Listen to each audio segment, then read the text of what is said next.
ప్రపంచవ్యాప్తంగా ఈ blood moon చాలా దేశాల్లోని ప్రజలకు కనిపించబోతోంది.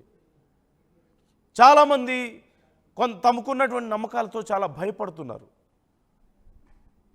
ఎప్పుడు ఏ సందర్భంలో కూడా ఈ బ్లడ్ మూన్ని చూసుండరు. కొన్ని వందల ఏళ్లకు ఒకసారి మాత్రమే ఇలాంటి ఒక బ్లడ్ మూన్ సంభవిస్తుంది.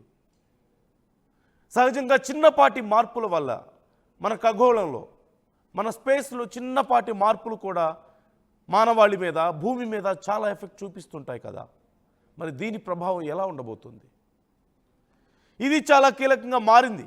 ఈ నేపథ్యంలో చాలామంది భయాన్ని వ్యక్తం చేస్తున్నారు, భయపడుతున్నారు. ఏదో జరగబోతుంది, ఇవి జరుగుతున్న వాటన్నిటికీ ఇదే కారణం, ఇప్పుడు ఇది రావడం వల్ల, ఈ బ్లడ్ మూన్ రావడం వల్ల ఇంకా ఏవో జరుగుతాయి, ఇలాంటి ఎన్నో భయాలు చాలామందిలో మనకు కనిపిస్తున్నాయి.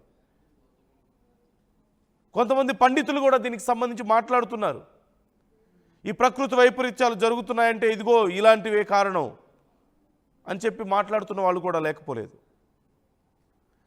మీ అభిప్రాయాలను కూడా మాతో పంచుకోండి. మీరేమనుకుంటున్నారు అసలు? అయితే సైంటిఫిక్గా అసలు బ్లడ్ మూన్ ఎందుకు ఏర్పడుతుంది అనేది ఒకసారి మనం చూద్దాం.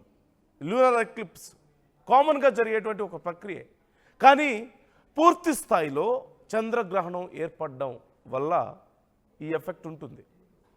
పూర్తి స్థాయి చంద్రగ్రహణం అంటే సూర్యుడికి చంద్రుడికి మధ్యలో భూమి అడ్డుగా రావడం వల్ల, భూమి షాడో పూర్తిగా చంద్రుడి మీద పడడం వల్ల,